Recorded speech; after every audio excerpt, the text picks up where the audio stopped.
9월이 시작됐습니다.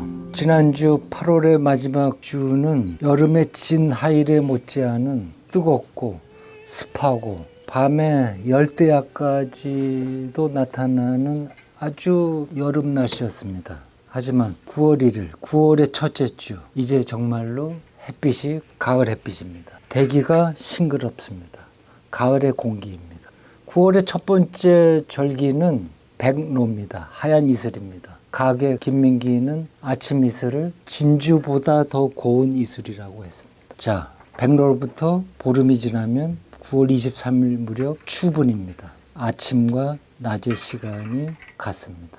예보를 보면 추분의 날에 아침 6시 23분에 해가 뜨고 저녁 6시 23분에 서산으로 넘어간답니다. 그야말로 이 우주, 그 우주를 지배하는 천기, 동양은 그 하늘의 기운, 천기라고 했습니다. 근데 그 기가 기운 기자가 아니라 놀랍게도 틀기, 기계 기자입니다. 우주, 하늘이 기계 장치라는 겁니다. 부품과 전체로 이루어진 기계 장치다. 그래서 그 기계 장치를 돌리는 원리가 있습니다. 자, 이제 점점 지난 봄과 여름에 하늘과 땅에 팽창하던 양기보다 수축하는 음기가 많아지는 가을이 시작됐습니다. 이제 10월이 되면 그야말로 10월 상달이 되면 한로와 상강을 거쳐 찬 이슬이 대지를 뒤엎고 부드러운 이슬이 된설이 풍상으로 대지를 덮습니다. 그리고 또 며칠이 지나면 2019년 기해년, 이 황금 대지의 해도 사실상 끝나는 겁니다. 자연은 낳고 기르는 것입니다. 한 해의 생산이 끝나고 세상의 만물은 점점 더 깊은 잠에 들어가게 될 겁니다. 낮은 점점 짧아지고요. 일조량도 줄어듭니다. 그래서 낮의 시간은 마치 노루의 꼬리만 합니다. 꼬리인지 엉덩이인지도 구분하기 힘듭니다. 11월이 되면 5시만 넘으면 벌써 껌껌해질 겁니다.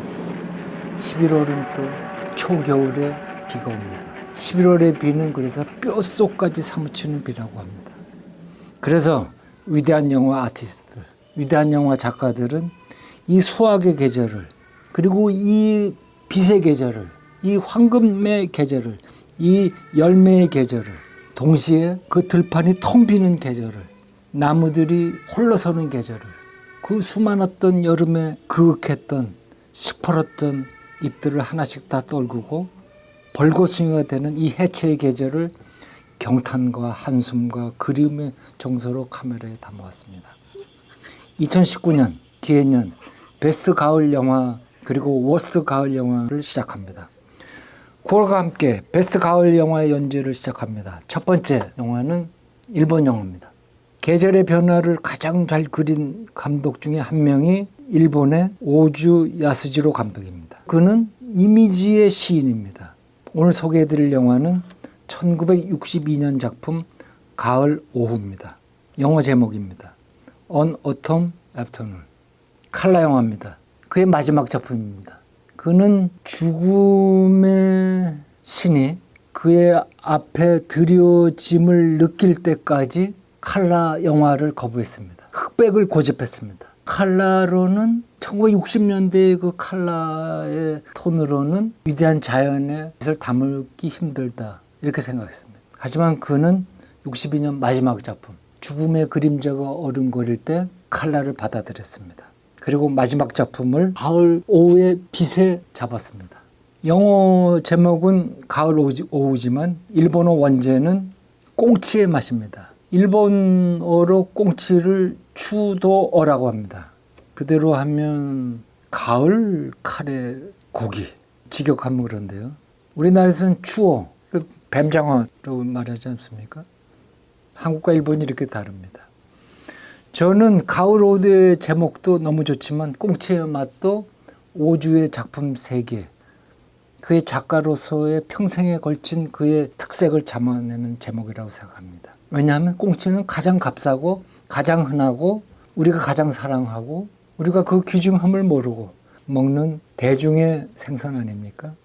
영화의 스토리는 위대한 영화 사상의 걸작 도쿄 모노가타리, 도쿄 스토리의 아버지 류 시추가 히라야마가의 아버지로 나옵니다.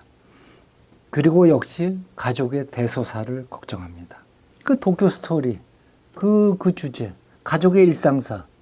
어떻게 보면 그냥 한국 텔레비전 드라마의 1일 연속극 정도의 스토리 가지고 오주는 위대한 영상 예술의 걸작들을 만들었습니다. 꽁치의 맛, 가을 오후는 1949년작 늦봄, 만추가 아니라 만춘이요. 레이트 스프링의 리프, 반복 악절입니다. 계절상으로도 서로 이렇게 대극점에 위치합니다. 봄과 가을, 늦봄과 늦가을. 자, 가을 오후의 이미지를 봅시다. 무슨 설명이 더 필요합니까? 가족의 일상의 드라마, 멜로드라마에 대해서 무슨 상징이 있습니까? 그냥 우리의 반복되는 매일매일의 삶입니다. 그 매일매일의 삶 중에서 기억에 남고 우리의 가족 앨범에 저장되는 아이의 출산일, 아이의 초등학교 입학날, 졸업식, 그런 날들입니다. 딸과 아들의 약혼식, 결혼식, 가을 오후, 햇빛의 반사가 인간과 세상의 풍경, 그 씬을 그대로 담고 있습니다. 오주는 시나리오를 쓴 것이 아니라요, 태양빛 속에서, 봄의 빛 속에서, 가을의 빛 속에서 벌어지는 태양빛이 빚어내는 인간의 삶, 인간의 잡사를 발견한 겁니다. 스토리를 쓴 것이 아니라. 자, 류시추 아버지가 호라비 아버지입니다. 결혼 정년기의 딸에게 이제 그만 남자를 정하라고 말합니다. 가정을 꾸미라고 말합니다. 그러면 아버지가 행복할 거라고. 그러나 딸은 압니다. 딸은 아버지를 이해했던 몇 안 되는 자식이었습니다. 딸은 직관합니다.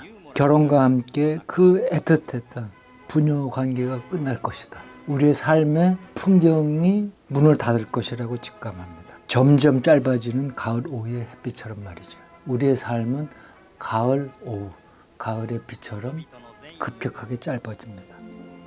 그래서 오주는 그 첫 번째이자 마지막 칼라 영화에서 칼라 톤을 갈색을 주조로 베리에이션합니다. 더 이상 여름의 붉은 햇빛이 아닙니다. 이제 가을빛은 노란색, 누런색에서 갈색으로 바뀌어갑니다. 이 색깔의 스펙트럼을 통해서 스토리를 영상화하는 겁니다. 비주얼은 오주 감독의 18번, 오주 감독의 이미지, 다다미 쇼시입니다. 일본 가옥의 비어있는 공간입니다. 비어있는 복도입니다. 햇빛만이 그 통로를 비춥니다.